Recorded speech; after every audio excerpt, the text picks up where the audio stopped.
Sim. Sim. O papel estava guardado, estava meio sujo.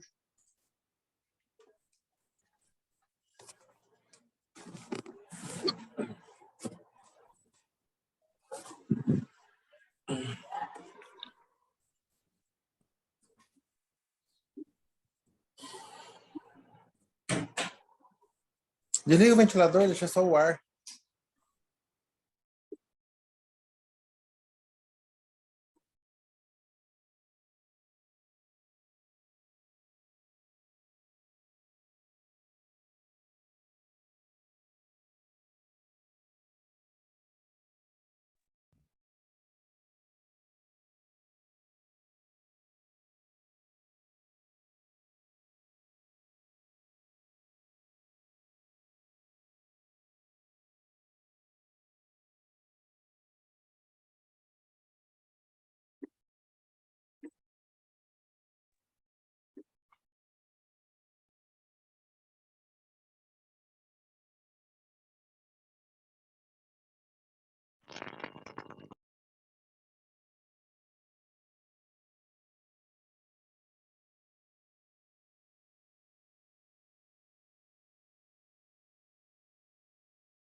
Segundinho, por favor.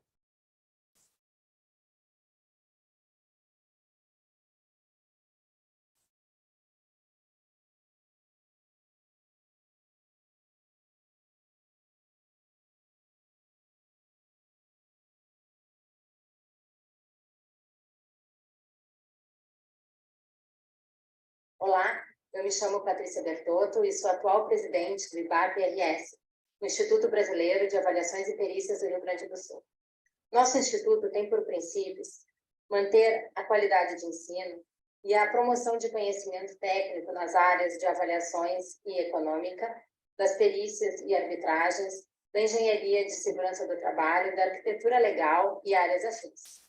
Nosso instituto não conta com fins lucrativos. E o nosso objetivo é a promoção de cursos, eventos, palestras, material técnico para a troca de informações e difusão de conhecimento.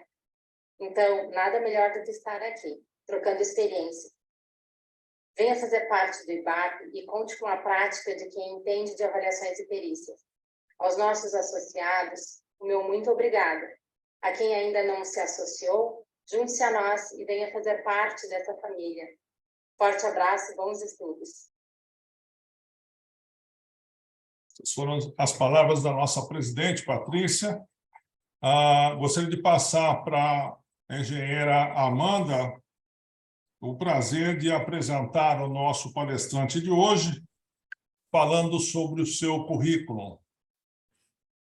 Boa noite. O professor Antônio José Teixeira Guerra, ele é graduado em Geografia pela Universidade Federal do Rio de Janeiro, mestre em Geografia pela Universidade Federal do Rio de Janeiro, doutor em Geografia pela Universidade de Londres, Inglaterra, pós-doutorado em Erosão dos Solos pela Universidade de Oxford, Inglaterra, professor titular do Departamento de Geografia também pela Universidade Federal do Rio de Janeiro, e é pesquisador 1A do CNPq, Tem experiência na área de geociências, com ênfase em geomorfologia, atuando principalmente nos seguintes temas: geomorfologia, erosão dos solos, movimentos de massa, recuperação de áreas degradadas e gestão ambiental. Mais recentemente, vem trabalhando também em temas relacionados à geoconservação, geodiversidade e geoturismo.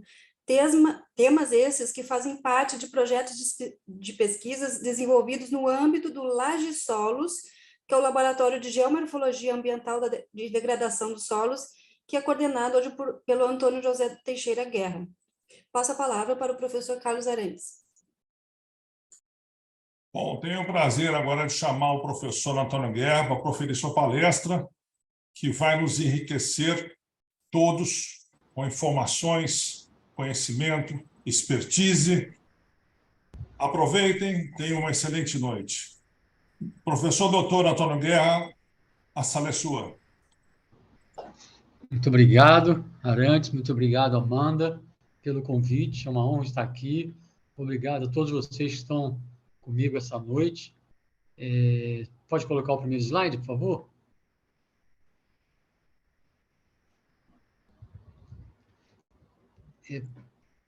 Consegue aumentar um pouquinho?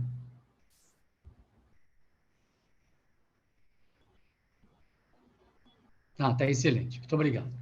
Essa palestra que eu vou dar hoje, eu fiz com a professora doutora Maria do Carmo Oliveira Jorge, com quem venho trabalhando já há algum tempo, e especialmente, né, em Petrópolis, já são mais de 30 anos de pesquisa sobre os movimentos de massa e as enchentes que têm acontecido ali, mas nos últimos 10 anos também temos também trabalhado nos municípios de Angra dos Reis, Paraty e Ubatuba, que é do que consta a nossa apresentação de hoje. Tá? Próximo, por favor. Próximo slide. Começa mostrando para vocês, né, a localização do município de Petrópolis, aí uma parte mais ou menos central do estado do Rio de Janeiro, ocupa uma área de mais de 800 km², e dá para perceber no lado direito, aí, onde está localizado Petrópolis, né, o primeiro distrito de Petrópolis, né, mas o município como um todo bastante acidentado, né, faz parte aí da Serra do Mar, com encostas bem íngremes, solos, em alguns casos, bem rasos, contato solo-rocha bem abrupto. Vou mostrar depois, através de alguns slides, a ocupação bastante desordenada e, consequentemente, chuvas com 80 ou 100 milímetros em 24 horas já são suficientes para causar uma série de desastres, que é o que eu vou mostrar um pouco na apresentação de hoje. Próximo. Aí nós fizemos, né, uma sequência aí do número de vítimas fatais em Petrópolis desde 1981. Antes de 81 já aconteceram alguns deslizamentos também, mas não tão bem registrados, né? Então a gente colocou 81, foram 20 vítimas fatais, com 235 milímetros de chuva. 88 foi o primeiro grande evento que aconteceu ali, com 171 vítimas fatais, com 250 milímetros de chuva. Em 2001, foram 50 vítimas fatais, com 200 milímetros de chuva. 2008, 90 vítimas fatais. 2011, foram 71 vítimas fatais, com 180 milímetros de chuva. Vocês devem lembrar que 2011 foi quando houve a grande catástrofe, né, da região serrana do Rio de Janeiro, que foram mais de 1.000 mortos, né? E aí em Petrópolis foram 71 mortes concentradas ali no Vale do Rio Cuiabá, e que eu vou mostrar alguns slides também. Depois de 2013 foram 33 vítimas fatais, com 400 milímetros de chuva, e mais recentemente, ano passado, mais precisamente no dia 15 de fevereiro de 2022, que foram 233 vítimas fatais com 295 milímetros de chuva. Só que esses 295 milímetros de chuva, minha gente, caiu em menos de 4 horas. Diferentemente da grande maioria dos outros dados que a gente tem aí, que o total de chuva foi em 24 horas. Aí vocês devem ter lembrado as imagens, né? Oi? Alô? Acho que tem alguém com o microfone aberto.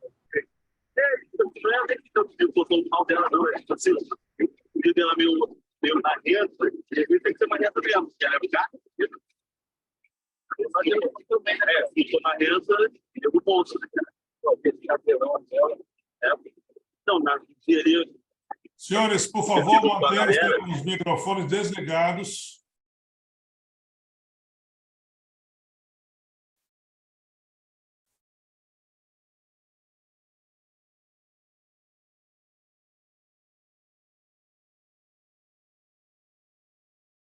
Pois não, professor, desculpe, reative seu microfone e recomece, por favor.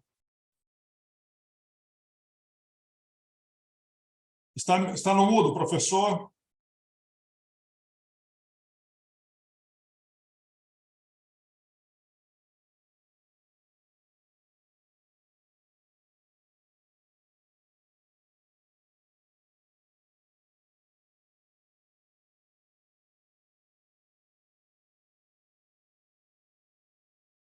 Professor, seu microfone está mudo.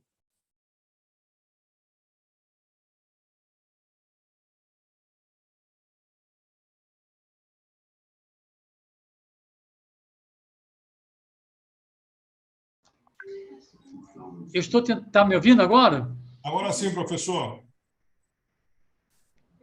Só que aparece uma informação bem no meio da minha apresentação, escrito alerta de reunião, o anfitrião não permite que os participantes ativem seu som. Deixa eu botar um OK aqui para ver se eu... Tá, saiu. Tá. Você quer que eu repita alguma coisa, Arantes, do que foi falado antes? Não, o show parou em 2022 das 233 vítimas, com 295 vítimas. Não sei se vocês acompanharam, mas a Globo News e alguns outros noticiários começaram a mostrar, não sei se foi ontem ou hoje, né, algumas cenas do que aconteceu. Vocês devem ter lembrado daquele ônibus que virou, né? Morreram muitas pessoas afogadas ali, né? Aqueles deslizamentos assim, em costas inteiras que se foram, né? E aí, naquela época, foram 233 vítimas fatais. Eu estava dizendo que foram 295 milímetros de chuva, que já seria bastante em 24 horas, só que aí foi em menos de 4 horas. Então, potencializa mais ainda esse total pluviométrico, ainda mais numa área extremamente com ocupação muito desordenada. Próximo, por favor. Aí são algumas imagens, algumas fotografias que nós tiramos, tanto eu como a professora Maria do Carmo, que nós preparamos juntos essa apresentação aqui, com o professor Orlando Graef também, que é agrônomo lá de Petrópolis. Nós fizemos um trabalho de campo aí no Vale do Rio Cuiabá, poucos dias após essa catástrofe. Então, vocês podem observar, né, a quantidade de lixo na cerca da casa. É a casa que é à direita, aqui a altura que chegou a enchente, talvez uns 2 metros mais ou menos. Na parte superior à direita, né, várias cicatrizes, movimentos de massa, e nós chegamos à conclusão, com esse trabalho de campo que nós fizemos aí, chegamos a publicar um artigo na revista Geography Review, em que uma boa maioria das pessoas que morreram não teriam morrido se não estivessem ocupando áreas de preservação permanente, ou seja, muito próxima à margem do rio Cuiabá e também em encosta com mais de 45 graus de declividade. A grande maioria não teria morrido se não estivesse ocupando APPs, áreas de preservação permanente. Próximo, por favor. Aí, com mais detalhe, né, aquela casa, olha só a quantidade de folhagem, de lixo, né, que ficou preso na cerca da casa, né? E dá para perceber que a enchente chegou praticamente ao telhado da casa. Numa situação dessa, a primeira coisa que as pessoas têm que fazer é sair das suas casas e procurar ir para um lugar seguro, se é que existe algum lugar seguro numa situação dessas. Mas sair de casa, porque ficar dentro de casa, rapidamente algum tronco vai derrubar a porta ou alguma janela e a água vai invadir a casa e as pessoas vão morrer afogadas. Então, a primeira coisa que tem que fazer é isso. Quando a Defesa Civil funciona bem, orienta as pessoas, né, através de sistemas de alerta, né, sirenes, etc., treinamentos, a sair de casa e ir para algum ponto um pouco mais seguro naquela região. Primeira coisa que acontece é ficar sem iluminação, porque postes e árvores caem e as pessoas ficam sem iluminação. E esses eventos, às vezes, acontecem de madrugada, ou no final da tarde, já início da noite. sem iluminação, ninguém vai conseguir encontrar uma lanterna em casa numa hora dessa, então imagina o desespero que é. Tá, o próximo.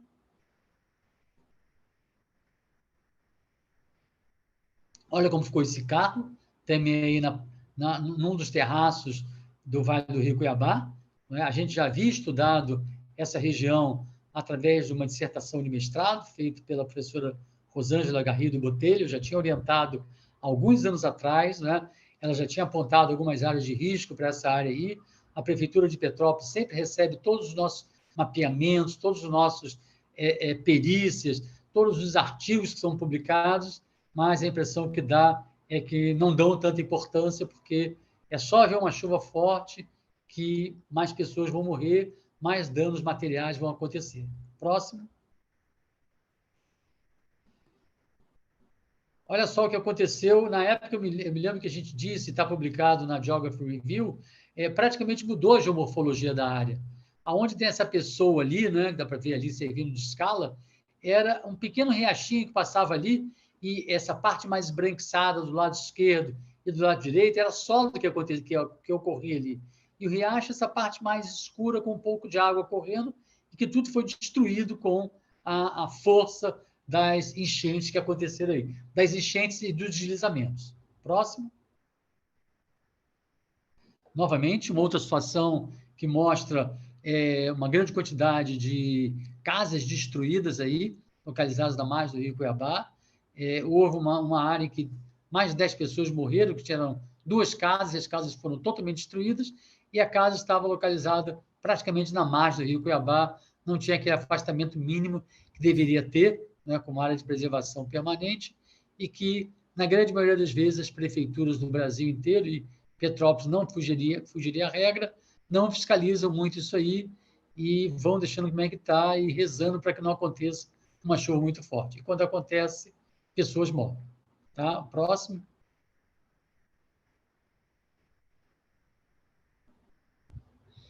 Essa aí já foi em 2013, em que nós também,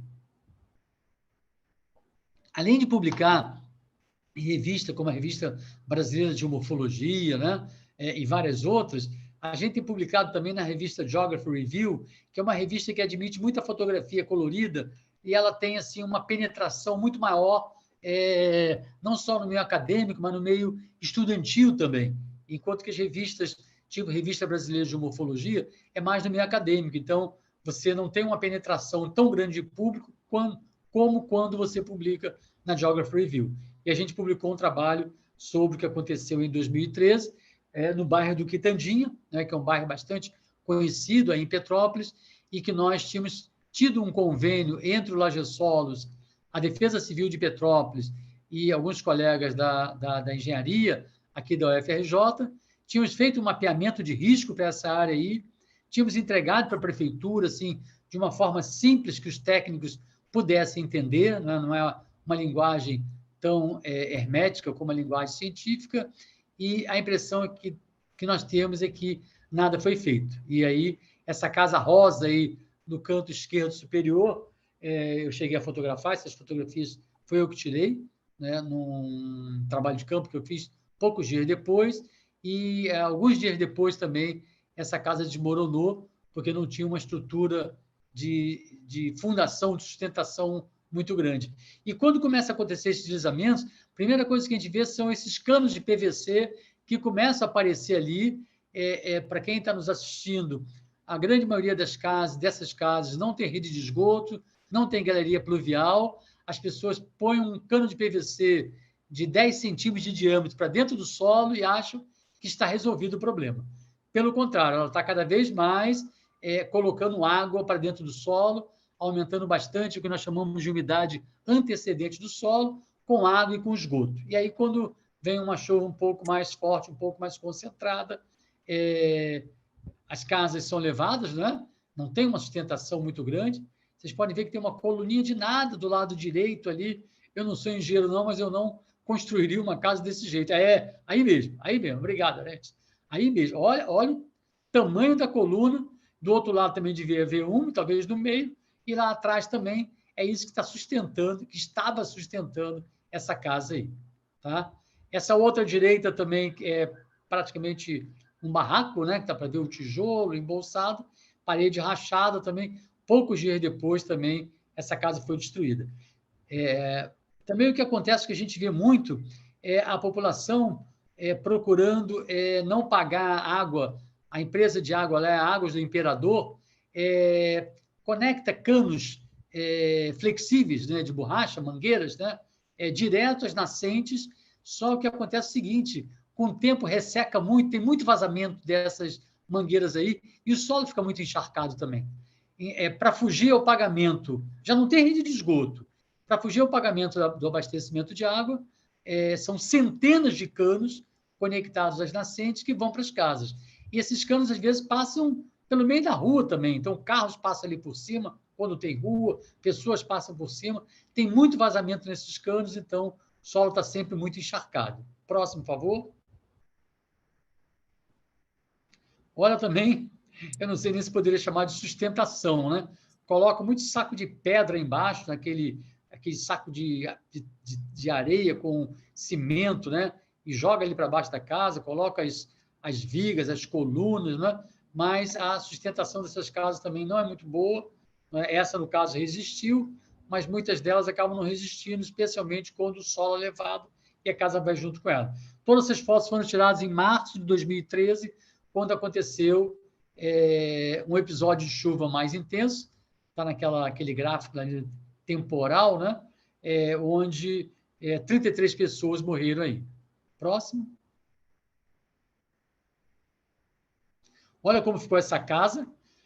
Tem em março de 2013. Todas essas casas que a gente está mostrando para vocês, minha gente, no mapa de risco que nós fizemos como parte do nosso trabalho, né? como pesquisador, como cientista, né? Com a participação de professores, doutorandos, mestrandos e graduandos, né? E também técnicos da Defesa Civil de Petrópolis, né? Todas essas casas que foram destruídas, todas as pessoas que morreram, no mapa que nós fizemos, estavam localizadas em áreas de alto risco de deslizamento. A nossa recomendação na época era remoção das pessoas dessas áreas e construção de casas em outras áreas. Nada foi feito e casas foram destruídas e pessoas morreram. Próximo, por favor. Olha as soluções que as pessoas dão, né?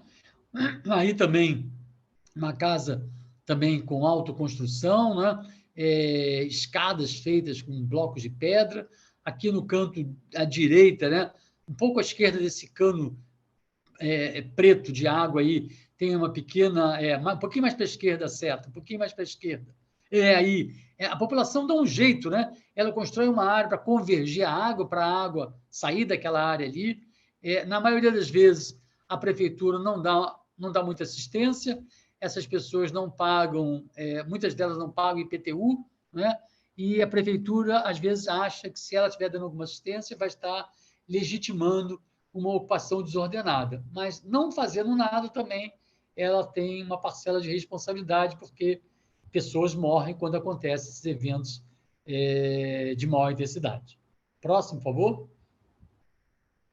Olha só como ficou a estrutura dessa casa, um pouco mais à frente, né? Houve deslizamento e, obviamente, afeta a casa. Novamente, não sou engenheiro, não sou construtor, mas eu acho que eu não construí uma casa nesses moldes aí, mas é o que as pessoas podem fazer, né? É o que elas têm dinheiro para fazer, não tem a participação de nenhum engenheiro, nenhum arquiteto, elas vão fazendo do jeito que dá, e aí, quando acontece algum deslizamento, começa a haver alguma trinca no solo, essas trincas se repercutem também para as paredes da casa.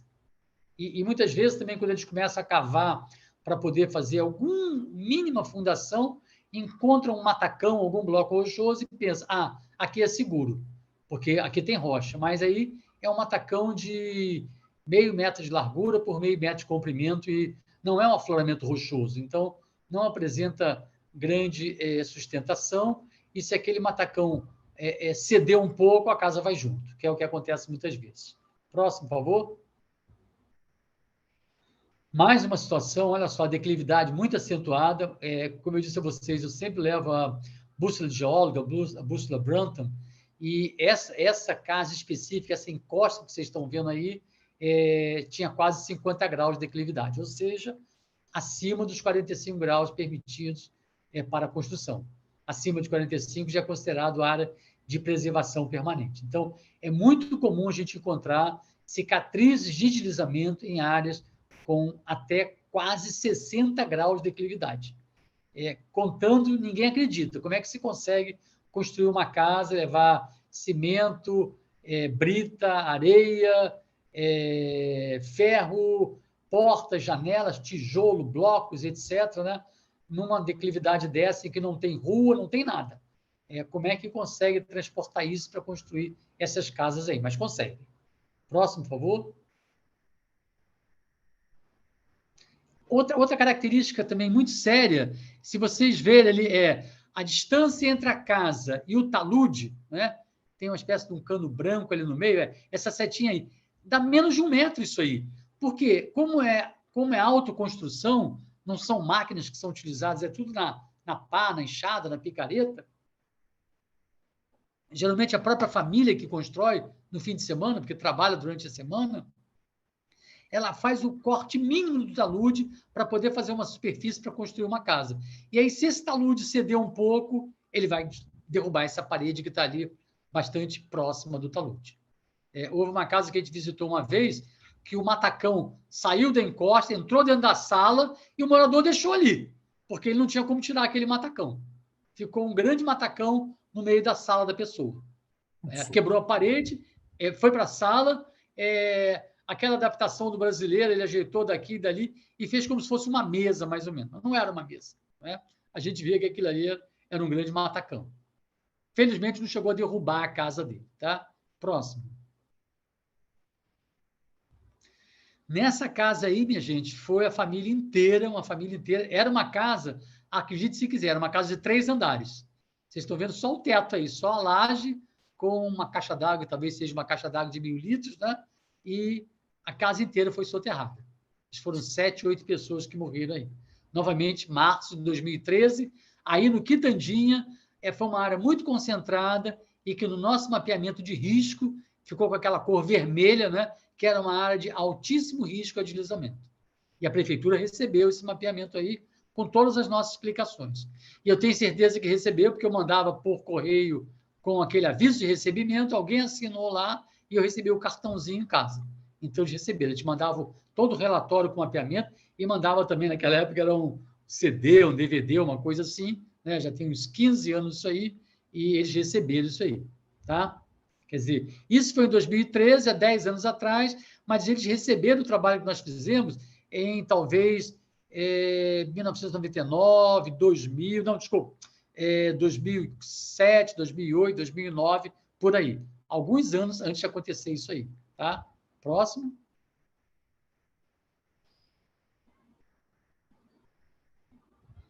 Novamente, outro tipo de construção aí, certamente, né? Para quem é engenheiro que está assistindo e arquiteto, dá para ver que aí vai surgir uma outra casa, né? Já está tudo preparado aí, né? Para surgir uma outra casa, quase que grudada à casa que está ali acima. E o que acontece muitas vezes, minha gente, que só no trabalho de campo que a gente consegue observar, imagens de satélite não mostram isso aí, todos esses escombros que vocês estão vendo aí abaixo, né?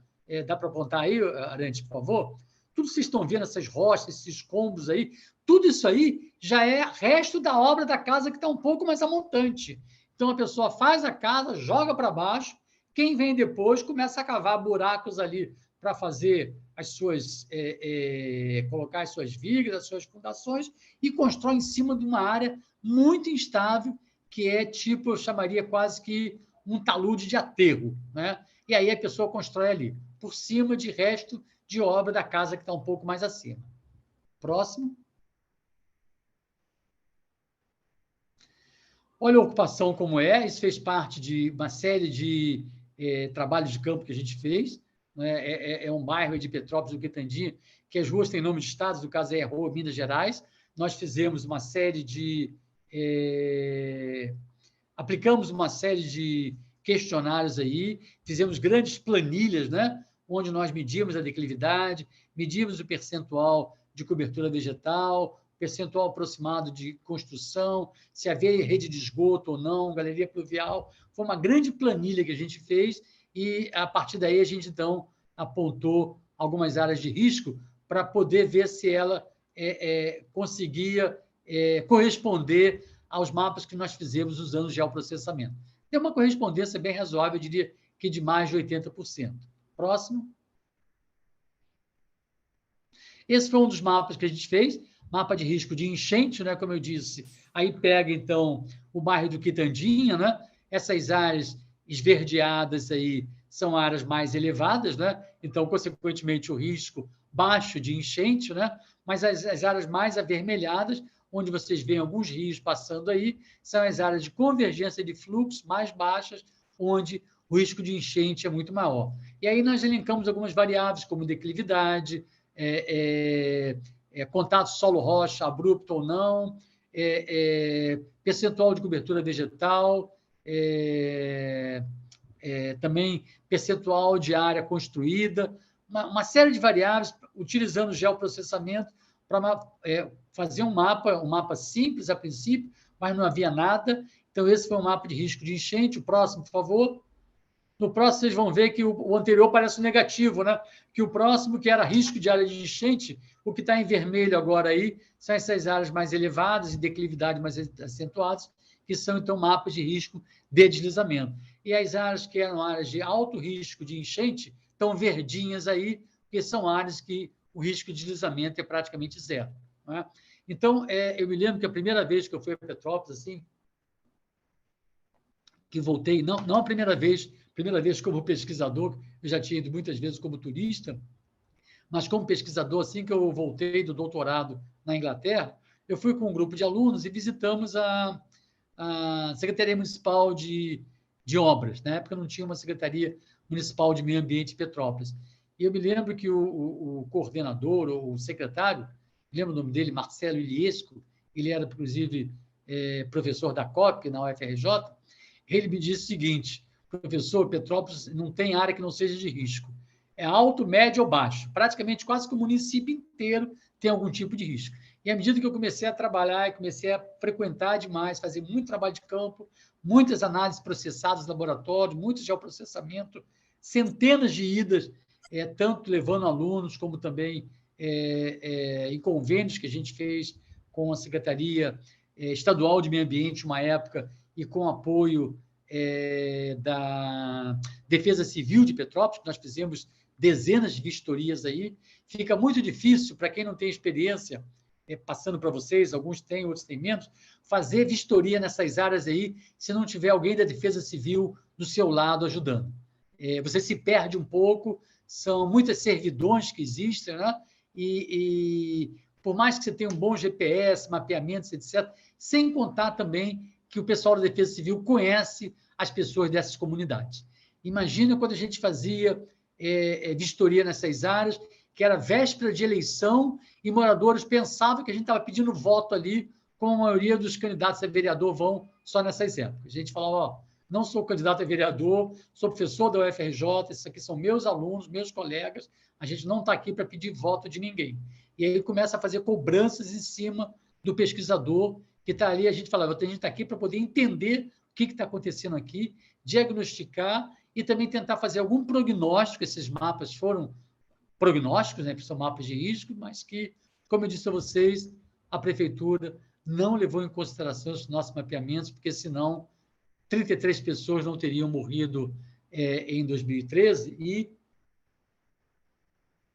71 pessoas não teriam morrido em 2011, quando foi a grande catástrofe da região serrana, que em Petrópolis só a chuva forte aconteceu só no Vale do Rio Cuiabá, não aconteceu no restante de Petrópolis. Tá? E aí, as 71 pessoas que morreram são todas aí do Vale do Rio Cuiabá, que já fica no distrito de Itaipava. Próximo, por favor. Aí já é agora, então, fevereiro de 2022, né? Foi dia 15 de fevereiro, e eu estive lá no dia 18, 3 dias depois. Uma jornalista do Le Monde, chamada Anne, me telefonou e falou: professor, eu vi que o senhor tem alguns trabalhos publicados nessa área, o senhor poderia me dar algumas dicas, que eu estou querendo ir lá para fazer uma matéria para o Le Monde? Eu falei, se você quiser, eu vou com você. Aí, não vou tomar o seu tempo. Não vai não.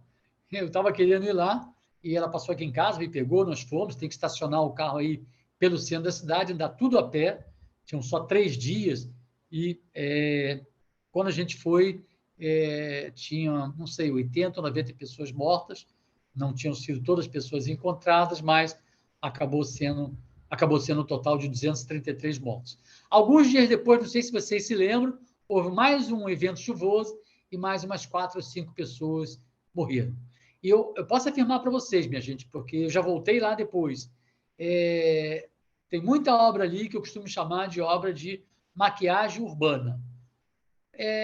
Limpa um pouquinho, coloca umas plaquinhas de grama por cima, está recuperada. Não está. E sem contar áreas que não foi feito nada. Tem muito resto de casa que foi derrubada e que está ali pela encosta ainda. Tá? Se houver uma chuva de 100, 150 milímetros ainda nesse finalzinho de verão ou em março, mais pessoas vão morrer. A prefeitura fez muito pouca coisa depois do que aconteceu em fevereiro do ano passado. Tem que limpar para as pessoas poderem se locomover pela cidade, mas fica quase que nesse estágio aí. Próximo, por favor. Novamente, né, eram 3 dias depois, as pessoas limpando, né, ali é muito perto do Rio Quitandinha, né, ali naquela Avenida do Imperador, as pessoas limpando as lojas, né, perderam tudo, né, quem tinha loja por aí, restaurante, né, farmácias, etc., perde toda a mercadoria, né, e aí a gente, 3 dias depois, pegou então as pessoas ali limpando para voltar à vida normal, e que volta poucos dias depois. Próximo.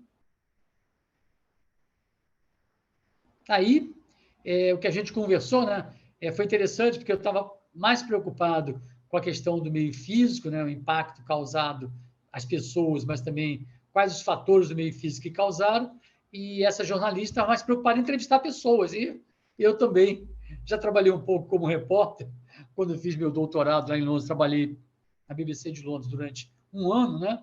E aí também participava junto com ela, fazia algumas perguntas, né? E essas pessoas que ela entrevistou, eu aproveitava também para ficar junto dela, pelo menos falaram, pelo menos a gente está trabalhando agora. Olha só que tragédia, né? Porque ele já estava, e não pode esquecer que estava ali, em fevereiro de 2022, ainda bem no meio da pandemia, né? A grande maioria das pessoas estavam desempregadas. E aí elas passaram a ganhar, eu acho que um salário mínimo com alimentação, né? E trabalharam, não sei durante quantos meses, fazendo a limpeza da cidade. Tá? E era uma grande área com muito móvel pelo meio da rua, muito escombro, muito sedimento, muito bloco rochoso. Próximo. Novamente, né? O Rio Quitandinha passando aí, né? E novamente muito entulho ainda, 3 dias depois, fevereiro de 2022, o próximo. Essa aí já é a Rua 23 de Maio, né? Ela desemboca ali na Rua Tereza, para quem conhece Petrópolis, né? E aí vocês vejam aqui à direita. Arantes, mostra para mim, por favor, com a setinha e com o cursor. Exatamente isso aí. Nessa cicatriz, chega um pouquinho para a direita o cursor aí.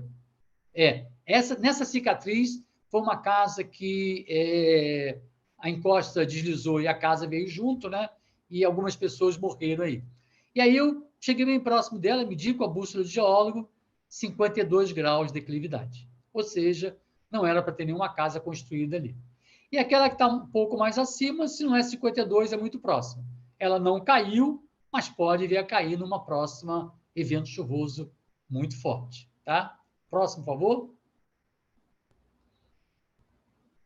Aí, novamente, a Rua 24 de Maio. Olha a quantidade de carros que foram perdidos aí, por causa dos matacões que deslizaram. Essa cicatriz que você está mostrando é aquela cicatriz logo no começo da rua, tá? Ela volta a aparecer quando eu tirei a foto lá de cima. Próximo. Olha só. Final ou não, ela continuava. Aí o finalzinho da Rua 24 de Maio, 23 de Maio, desculpem, né? A jornalista queria continuar por ali. Eu falei, olha, eu não aconselharia, porque eu comecei a pisar ali e o material estava muito fofo. eu falei, eu não aconselharia, eu vou parar por aqui, porque o risco é muito grande. E aí ela seguiu o meu conselho, não continuou, não. Mas vocês vejam que um pouco mais adiante, muitas casas destruídas também. Aí você vê o drama da população, muita gente descendo com televisão, com o que dá para descer, porque malas, né? Quem estava descendo está falando, olha, minha gente, eu estou descendo com televisão, se eu deixar em casa, o pessoal está saqueando as casas lá em cima. Então, aproveitando uma desgraça para ainda aumentar mais ainda o sofrimento dessas pessoas, tá? Porque tinha muita polícia militar, mas todas elas estavam ali naquelas pracinhas lá embaixo. Ninguém subia essas encostas aí, não. Tá? Então, lá em cima, salve-se quem puder. Próximo, por favor. Aquilo que eu tinha falado, minha gente, olha esses 2 matacões, novamente a rua, eu falei 23, é 24 mesmo, a rua 24 de Maio, é o tamanho desses blocos rochosos, desses matacões, que deslizaram aí da encosta, né? Olha esse carro, perda total, né? Os carros que estavam por ali foram totalmente destruídos, né? Próximo, por favor. Tudo isso rua 24 de Maio. E aí é interessante mostrar como tem água vazando, né? Nós usamos o termo exfiltração como uma tradução da palavra seepage ou seepage, né? Em inglês seria qualquer vazamento. Vazamento do segundo andar para o primeiro andar, usa esse termo seepage. Mas também a água que sai da encosta, a gente também usa esse termo, geomorfologicamente falando, seepage. E o seepage, então, a gente traduz como exfiltração, porque vazamento ficaria meio esquisito, ou seja, a água que entra na encosta a gente chama de infiltração, a água que sai da encosta a gente chama de exfiltração. Então, muita água ainda, 3 dias depois, e ainda ficam pequenas pancadas de chuva, não cessa totalmente, né? Então, existe muita água ainda, 3 dias depois, saindo da encosta. Próximo. Aí o que eu tinha falado, alguns artigos que nós publicamos na Geography Review, que é uma revista inglesa, entre 1998 e 2002. Esse primeiro, Land Degradation in Brazil, eu escrevi com o meu colega e amigo David Faves Mortlock, que na época era pesquisador lá da Universidade de Oxford, onde eu fiz o meu primeiro pós-doutorado, como a Amanda apontou logo no começo da nossa palestra hoje aqui. Então, nós escrevemos, utilizando, eu estava até pensando, né, modelos de mudanças climáticas, minha gente, 1998 já vão 25 anos. Aqueles modelos já são uma realidade hoje em dia, né? Então, a gente apontando, como eu tinha trabalhado em Petrópolis e tinha também, vinha trabalhando em Petrópolis há muito tempo, e também tinha orientado um doutorando em Sorriso, em Mato Grosso, nós aplicamos esses modelos de mudanças climáticas para Petrópolis e para Sorriso e publicamos um artigo na Geography Review. Foi o primeiro artigo que eu publiquei na Geography Review falando de Petrópolis. Tá? O próximo. Esse já é o segundo artigo, foi eu, o Anderson, que trabalhava comigo na época, a Flávia Oliveira, que trabalhava comigo na época também, bolsista de ação científica, e o Luiz Fernando Gonçalves, que era mestrando na época, né?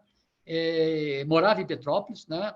E aí já foi, então, Mass Movements em Petrópolis, Brasil, né? Já se referindo aos movimentos de massa que aconteceram em 2001 e que 51 pessoas morreram. Tá? O que morreu mais gente foi o de 1988. Eu não cheguei a publicar alguma coisa sobre aquilo, porque na época eu estava fazendo meu doutorado no King's College, na Universidade de Londres. Então, acompanhei tudo, mas não cheguei a publicar nada. Próximo. Então, tirei uma foto assim. Essa Floods and Landslides in Brazil, um estudo de caso do evento 2011, foi o que eu falei que fiz o trabalho de campo com meu amigo Orlando Graef, que mora em Petrópolis, né? Engenheiro agrônomo, eu e a professora Maria do Carmo Oliveira Jorge, né? Fizemos poucos dias depois, fotografamos, georreferenciamos tudo, ofereci para o professor Tim Burt, que na época era editor da revista, e ele publicou o trabalho. Tá? Próximo. Sempre relacionado a alguma catástrofe. Isso aí já é avaliação de riscos, né? Um estudo de caso também do Brasil, também em Petrópolis. Esse aí já se refere ao que aconteceu em 2013, né? Onde 33 pessoas morreram e foi publicado em 2014. Próximo, por favor. Esse é o mais recente, a gente nunca diz que é o último, porque provavelmente vão vir outros depois. Esse eu escrevi junto com o meu colega de departamento, professor Manuel Fernandes, né? E que tinha feito o seu pós-doutorado lá na Universidade de Wolverhampton, onde eu fiz o meu segundo pós-doutorado. Ele, eu, o professor Mike Fullen, com quem eu venho trabalhando desde 2001, já são aí 22 anos, também co-orientou o Manuel, e o professor David Hisson, que também supervisionou, né, o pós-doutorado dele. Algumas pessoas até acharam que era a propósito do que tinha acontecido, porque ele saiu poucas semanas depois, mas quem trabalha no meio acadêmico sabe que é impossível você conseguir publicar um artigo poucas semanas depois do que aconteceu. A gente já vinha escrevendo há algum tempo e, coincidentemente, aconteceu essa catástrofe aí e a gente, por acaso, tinha publicado quase que simultaneamente. Tá? Próximo. E aí, chamando a atenção também, né, mostrando que o total de chuva não corresponde necessariamente ao número de mortos. Fevereiro e maio de 2022, então há que se levar em conta o tipo de encosta e a forma de ocupação. Então, Petrópolis, 259 milímetros, 233 óbitos. Angra dos Reis, de 600 a 700 milímetros, 11 mortos. Paraty, 300 milímetros, 7 mortos. E Ubatuba, 350 milímetros, não houve nenhuma morte, porque foi principalmente ao longo da Rio Santos e não havia ocupações ali e nem pessoas passando de carro ou de ônibus ou de caminhão quando aconteceram os deslizamentos. Tá? Então, é para chamar a atenção que não necessariamente o total de chuva corresponde ao número de vítimas fatais. Próximo. Vou mostrar para vocês agora rapidamente algumas fotografias, né? Todas elas tiradas pela professora Maria do Carmo Oliveira Jorge, com quem eu organizei essa apresentação. Numa viagem nossa de Ubatuba para o Rio, tinham acontecido muitos deslizamentos aí e a gente veio fotografando. Então, documentando, a viagem de volta acabou sendo um trabalho de campo aí. Próximo. Olha como fica a encosta, né? Ali próximo à Praia do Félix, para quem conhece Ubatuba, né?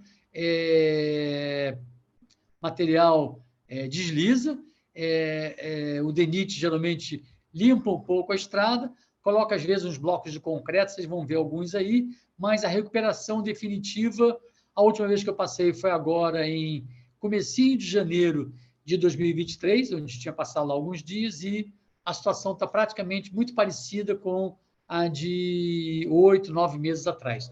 Muito pouca coisa foi feita para recuperar efetivamente essas encostas. Próximo.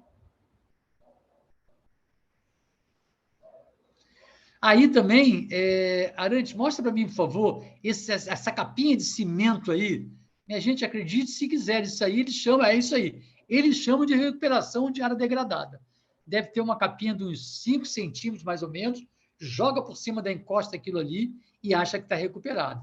Num evento chuvoso extremo, aconteceu isso aí, trouxe essa capinha de cimento toda, né? E aí, ali na próxima praia de Pissinguaba, quase já próximo ao município de Paraty, né? A catástrofe fica maior ainda, porque vem solo e vem esse material, depois tem que retirar para poder fazer uma recuperação definitiva, mas, novamente, acredite se quiser, eles estão novamente fazendo esse tipo de recuperação, entre aspas, em alguns taludes aí da Rio Santos. Próximo.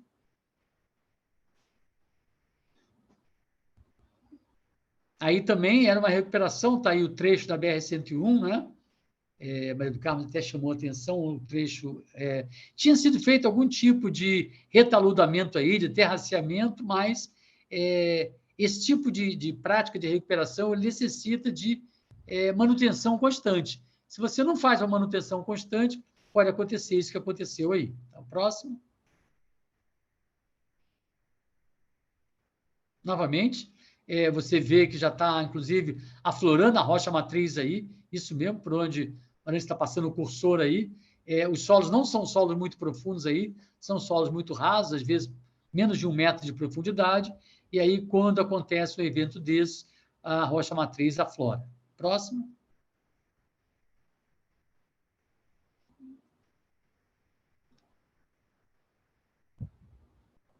Olha como fica a cicatriz do movimento de massa. Aí já a próxima vila de Trindade, Trindade é bem conhecida, uma área turística aí, né? Aí no município de Paraty, né? Começa a se formar ravinas no talude em que foi feita toda uma raspagem, coloca esses blocos de concreto aí na base. Quando chove muito, vocês veem que os blocos não estão muito grudados uns nos outros, passa muita água e muita lama, muito material entre eles, e vai tudo para a encosta, tudo para a estrada, desculpem. Próximo. Novamente, né? Essa aí foi o seguinte, não sei se vocês lembram, né? A gente que mora aqui no Rio de Janeiro acompanhou bem isso aí, né? A Rio Santos ficou interditada durante alguns dias. Veja aí que no canto à direita tem um carro da Polícia Rodoviária Federal totalmente danificado. Essa área aí é onde tinha uma base da Polícia Rodoviária Federal, aí no município de Paraty, quase com a divisa de São Paulo.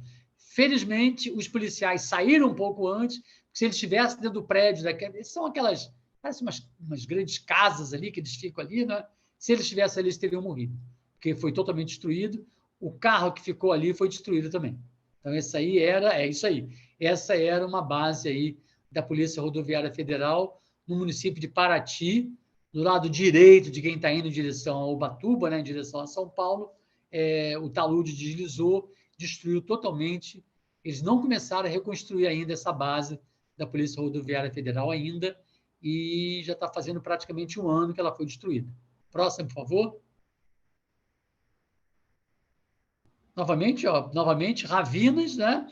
Em cima, né? Está ali, né? A Maria do Carmo puxou a setinha amarela, né? Então, pegou ali do Google Earth, né? A imagem e puxou a setinha, mostrando em detalhe a fotografia que ela tirou. Foi no dia 28 de maio de 2022. Tá? Então, o que vocês estão vendo aí em detalhe, à esquerda está lá do Google Earth. Próximo. Olha só, minha gente, chega a ser didático, né? Essa foto foi tirada ali do Belvedere do Mirante, né, em Camorim, em Angra dos Reis. Olha a quantidade, 1, 2, 3, 4, 5, 6, 7 cicatrizes aí, 6, 7 cicatrizes de deslizamento que aconteceram aí. E a grande maioria acaba chegando até a rodovia federal BR-101, que é a Rio Santos. E reparem que uma boa parte dessas cicatrizes está em áreas sem cobertura florestal, e tem muita pecuária espalhada por aí. Se bem que tem essa circular mais à esquerda ali, tem um pouco de floresta. A floresta não quer dizer necessariamente que vá conseguir isso aí. Não quer dizer necessariamente que vai conseguir suportar a Angra, como eu falei, que choveu entre 600 e 700 milímetros de chuva. Tá? Mesmo com a presença da cobertura vegetal da floresta, muitas vezes ela facilita muito a infiltração da água e não consegue resistir, né? A força de cisalhamento é maior que a resistência ao cisalhamento, e ela desce mesmo com a presença da floresta. É claro que quando não tem a floresta, como lá à direita, lá no finalzinho da foto, né? Bem no canto de aí, né? Aí é a área de pecuária extensiva, e aí o deslizamento acontece com muito mais facilidade. Próximo, por favor. Se me permite, só uma parte muito rápida, professor. Pois não, pois não. Observando a crista, nós temos aqui o topo de morro desnudo. Perfeito, perfeito. Topo de morro desnudo, o que contribui para isso aqui, mesmo com a lateral, com a cobertura vegetal. Perfeito. Essa imagem aqui é fantástica, professor. É fantástica. E o topo de morro também era de preservação permanente, né, Arantes? Então, Exatamente. não poderia ser construído nada ali, né? Não poderia, nós temos aqui antenas e aqui a terra desnuda com ocupação pecuária ou qual que seja a outra aqui. Geralmente é pecuária que eles têm ali. Sem contar que às vezes ainda colocam fogo ali no pasto para o pasto crescer mais rápido no ano seguinte. E aí você também mata o que a gente chama da fauna endopedônica, né? A fauna que vive dentro do solo, né? Que Exatamente. Contribui para o aumento de matéria orgânica no solo e dá uma resistência maior ao solo. Tá?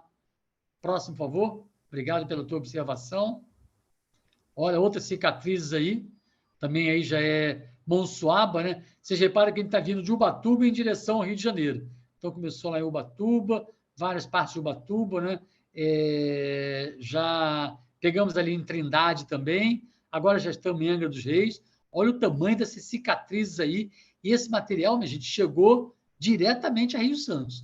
Então, são dias e mais dias de retas escavadeiras e caminhões, e parte da estrada também ficou danificada em alguns pontos. Então, tem que refazer também a rodovia em alguns pontos. Tá? Próximo.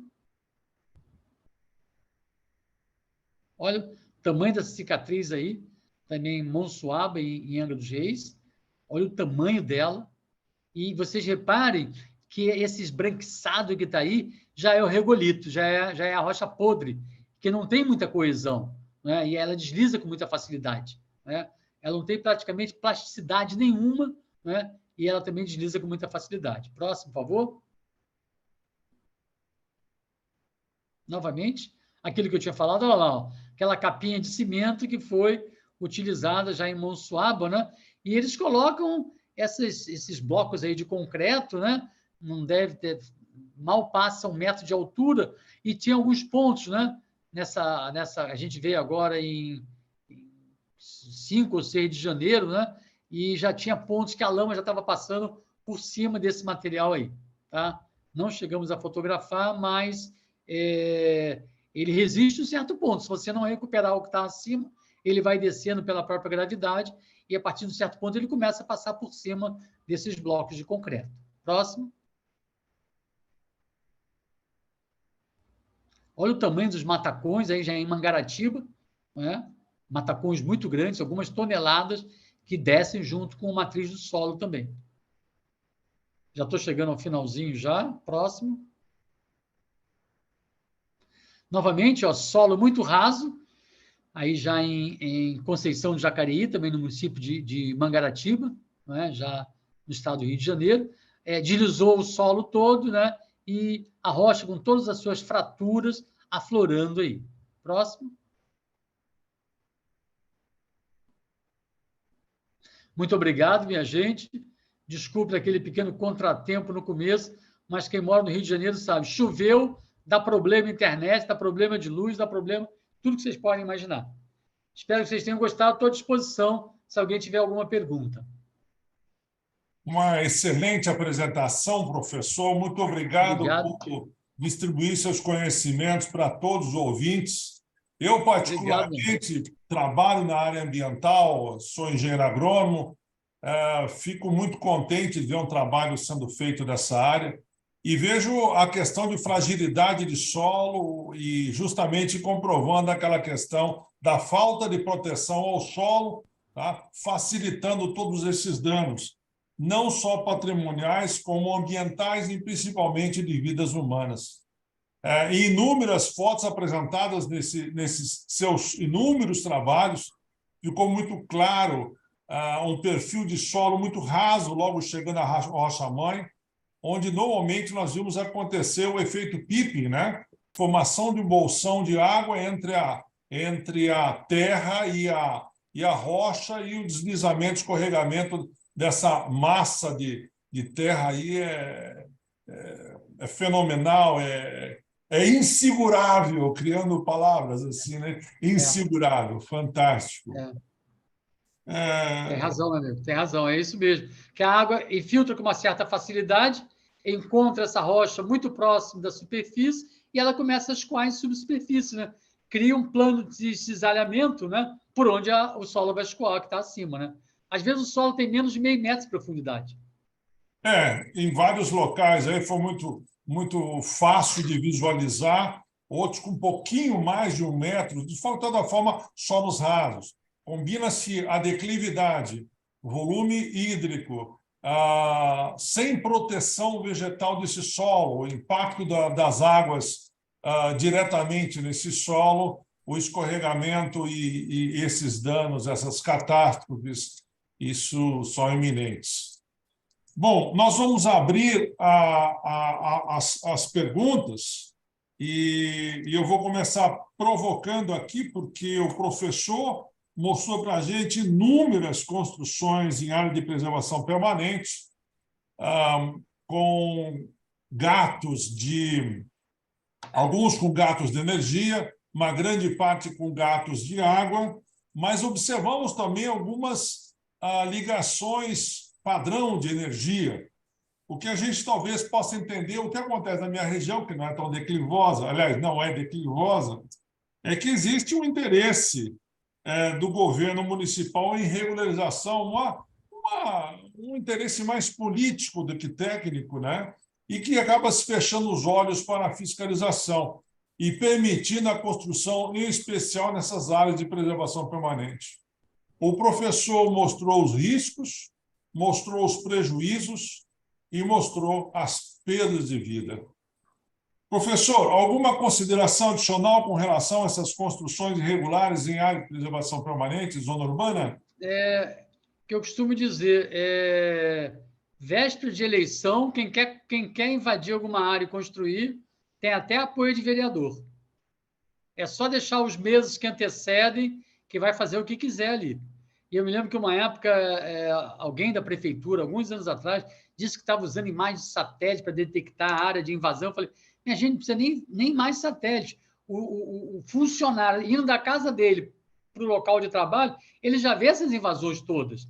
Para que usar imagem de satélite? Já está tudo ali na cara dele, ou na cara dela, né? Dependendo de quem esteja atuando ali. Fazer muita vista grossa, Arantes. É muita vista grossa.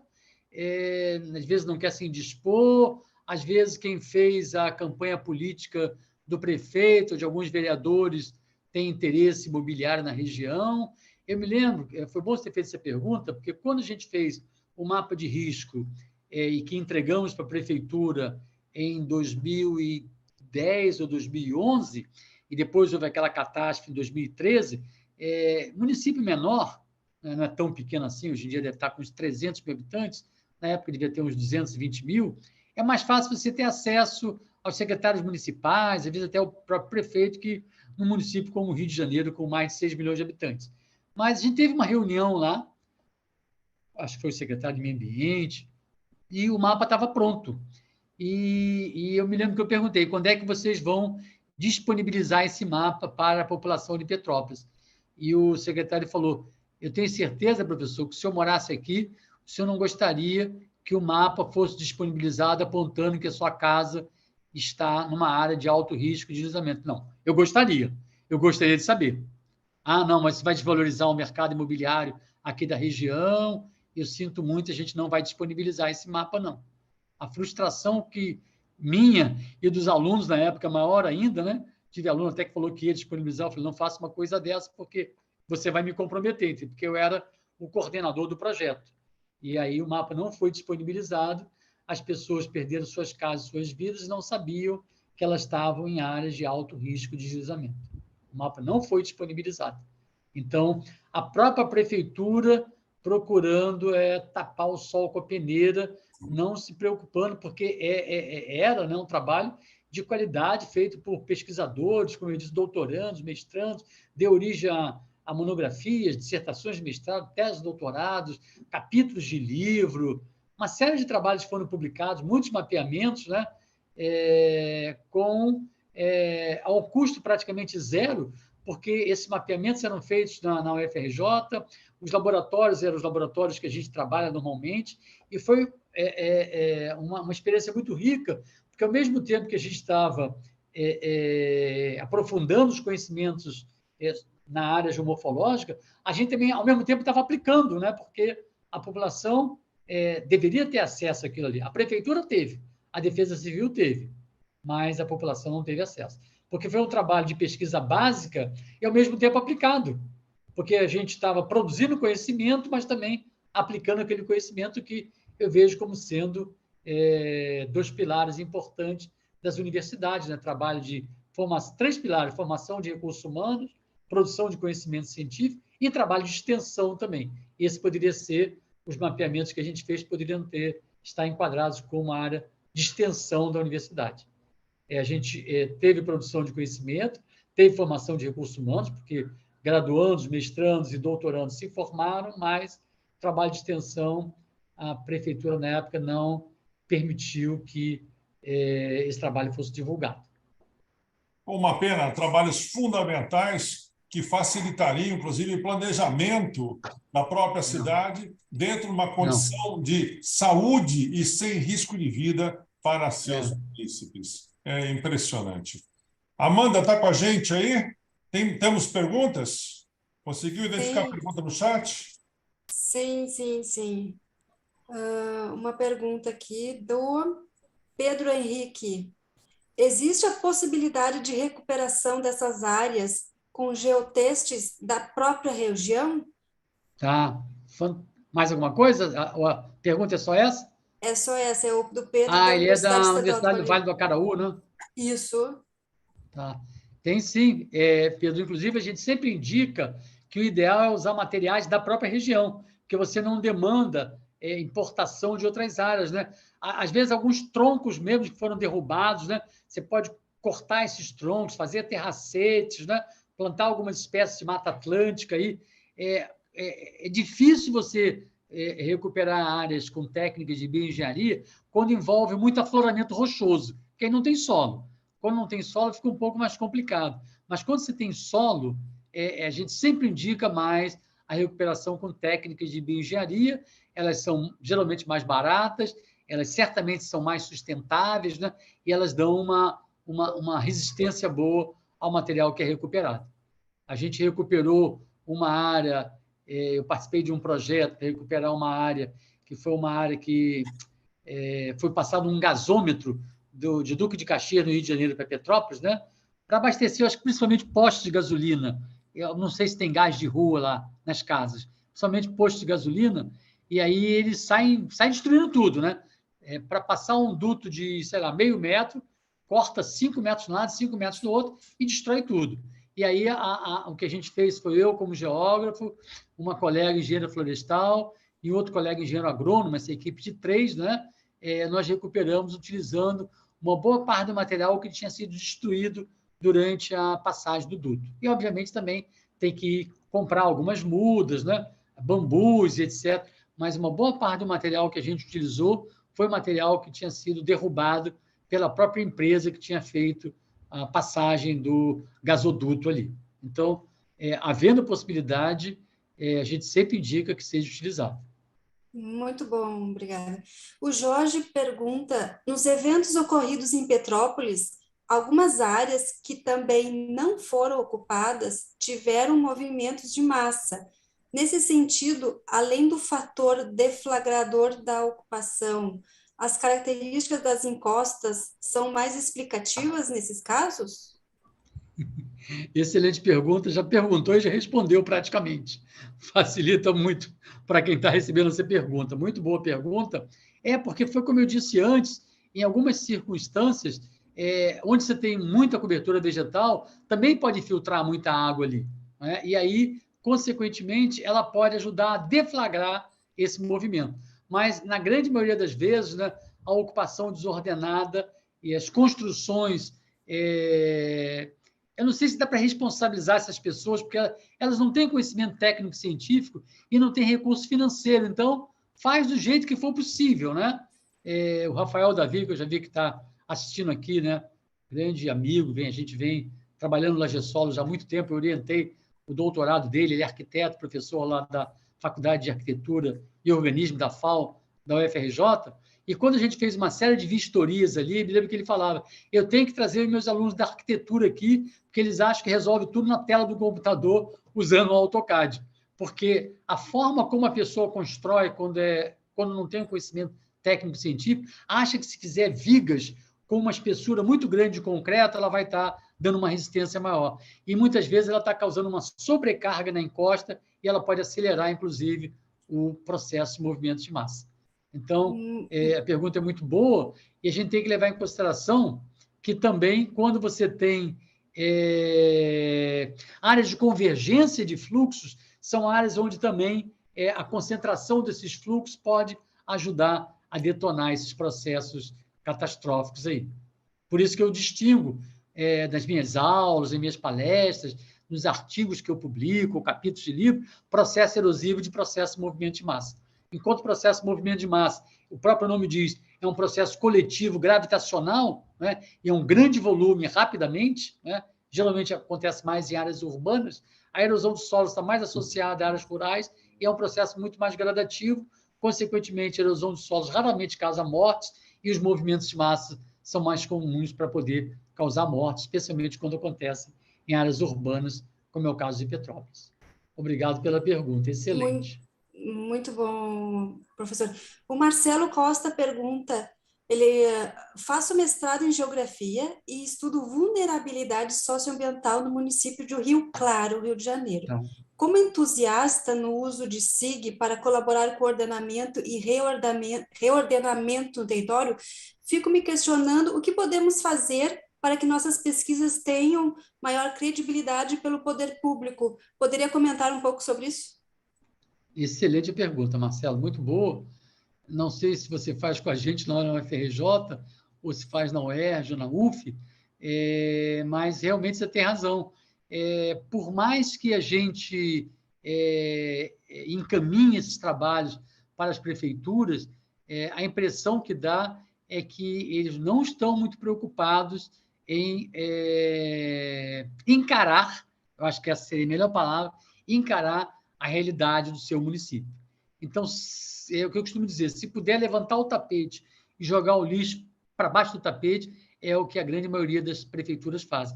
Mas eu acho que isso não deve ser, Marcelo, suficiente para nos desanimar. Pelo contrário, a gente tem que insistir e continuar mostrando. Primeiro, tem que ter qualidade, né? O trabalho tem que ter qualidade, né? Porque se não tiver qualidade, aí desmoraliza a academia, né? Tem que ser um trabalho de qualidade, né? Quando ele é encaminhado para a prefeitura, ele é diferente de uma dissertação de mestrado, da dissertação que você está fazendo. Eu acho que quando encaminha para a prefeitura, tem que estar um pouco decodificado, né? Com uma explicação um pouco mais simples, não pode ser aquela linguagem mais hermética que a gente tem no meio acadêmico, né?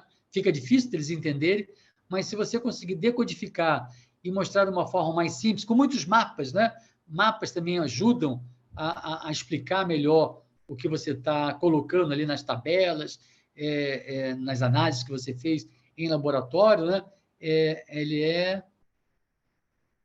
a parte do mestrado aqui na Universidade de Coimbra. Ah, tá. Tá ótimo.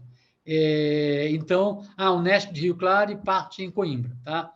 Então, Marcelo, quer dizer, se tiver qualidade, que eu espero que tenha, né? A gente acredita que quem está no meio acadêmico, né?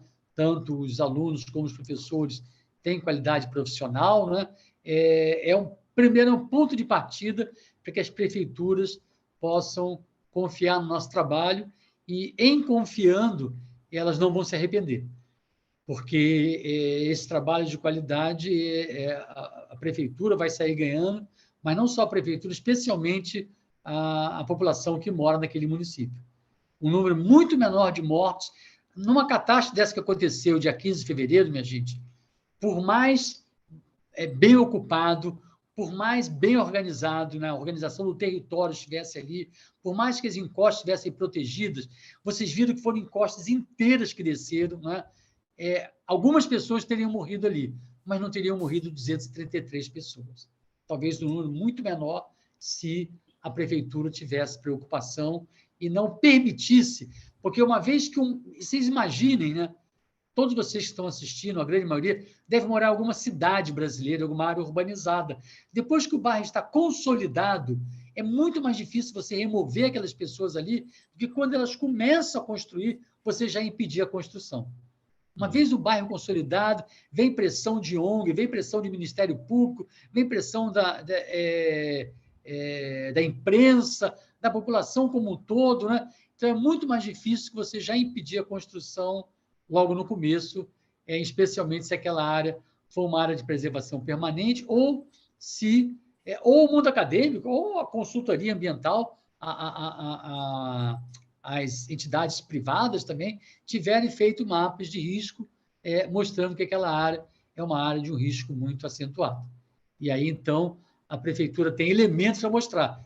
Essa área não é uma área ideal para a construção. Pelo contrário, é uma área de lazer, por exemplo. Foi o que o Rafael Davi fez na tese dele, né? Ele trabalhou com antropogeomorfologia de Petrópolis, né? Defendeu a tese, se não me falha a memória, uns 12, 13, 14 anos atrás, né? Deu origem, inclusive, depois a um capítulo no livro Geomorfologia Urbana, em que ele também trabalhou com antropogeomorfologia urbana, né? A gente fez uma série de vistorias, né? E muitas áreas ali ele apontava como áreas que já estavam, as casas já tinham sido derrubadas pela Defesa Civil, apontava que forma de ocupação podia ser feita ali, porque se ficar uma área abandonada, minha gente, com o piso da casa e as paredes derrubadas, pode contar que alguns meses depois, paredes vão ser construídas ali e uma nova casa vai surgir ali. Você tem que dar alguma finalidade para aquela área e envolver a comunidade daquela área também. Nem que seja um campo de futebol, né? E que a população vai ter um lazer ali durante a semana ou no fim de semana. Alguma finalidade, alguma utilidade tem que dar para aquela área ali. Se ficar abandonada, pessoas vão construir casas ali. E não é o que a gente quer. Muito bom. Amanda, temos mais alguma pergunta? Porque avançadas horas, teremos mais duas no tem máximo. mais. Certo. O Jefferson Santos pergunta: em locais como Petrópolis, onde foi mencionado que o local é de médio a alto risco, o que seria recomendado como prognóstico para esse local? Remoção da população ou algum reforço estrutural das residências?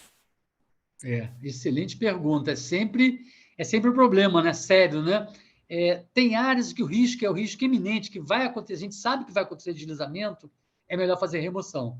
Em áreas que esse risco não é tão acentuado assim, e para não causar um problema social tão grave ali, né? Porque aquela população, às vezes, vive ali há 40 anos, tem famílias, tem parentes que moram ali. Então, quando existe alguma possibilidade de você proteger a encosta, né? Ou com técnicas de bioengenharia, construção de rede de esgotos, galerias pluviais, muros de arrimo, muitas vezes, né? E tem que derrubar poucas casas da área ali, porque são casas que estão eminentes de deslizamento, e quando ela cai, pode causar o efeito dominó e derrubar casas que estão mais abaixo. Então, o ideal é você tentar preservar o máximo possível das casas que estão ali. Mas, com o conhecimento técnico-científico, quando você aponta que o risco é um risco iminente, o ideal seria retirar aquelas pessoas dali. É claro que tem que ter todo um convencimento, não tem que chegar com reta escavadeira derrubando, né?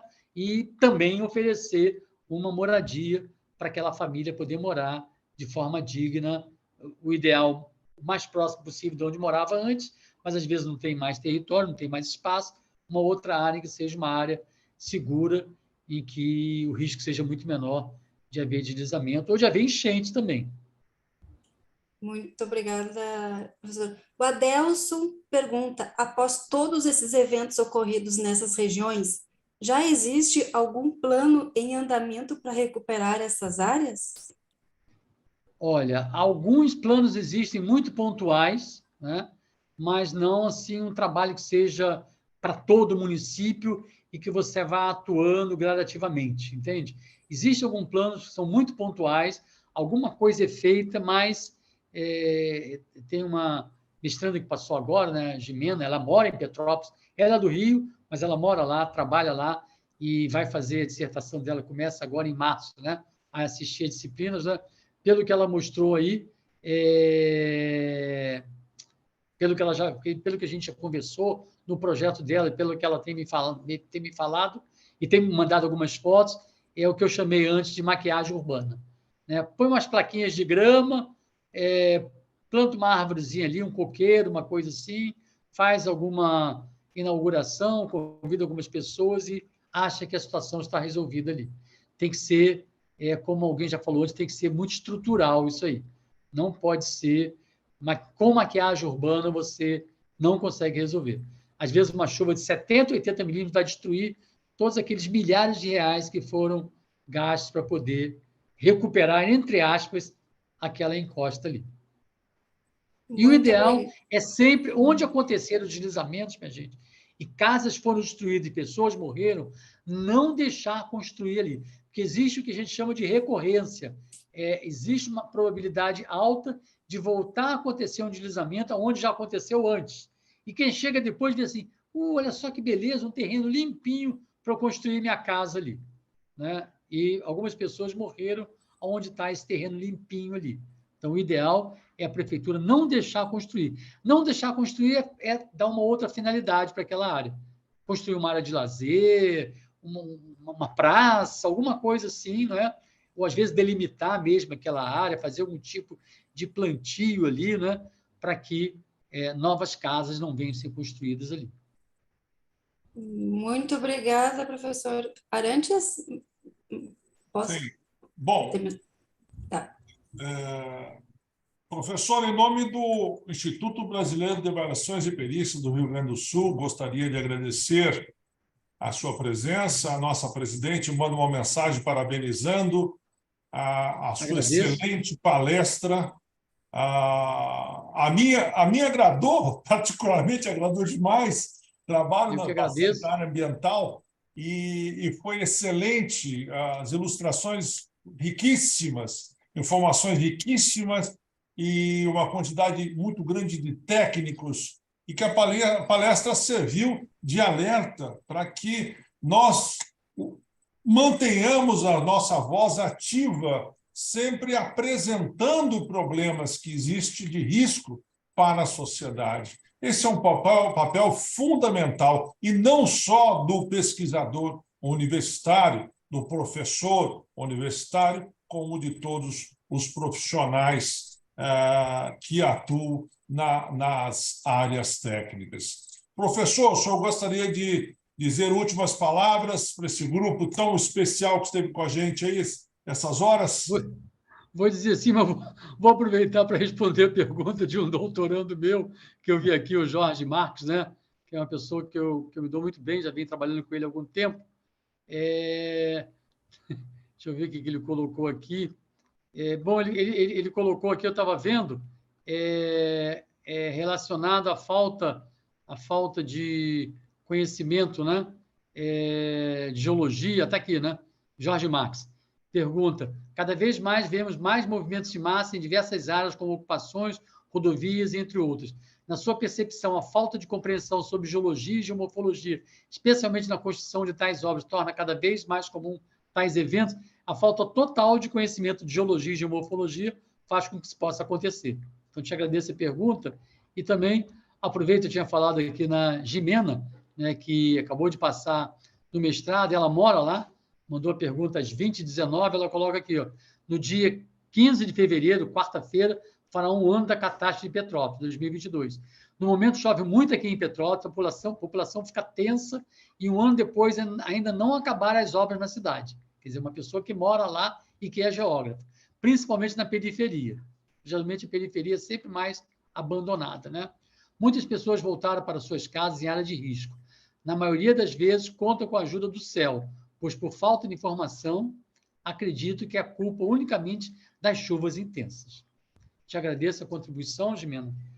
Tinha falado nela, né? Ela passou no mestrado, na prova do mestrado, vai fazer comigo, trabalhando com movimentos de massa, como a população percebe os movimentos de massa em Petrópolis, e o que ela relata aqui não é só um relato de um morador, mas de um morador que é geógrafo e que conhece o que está acontecendo ali.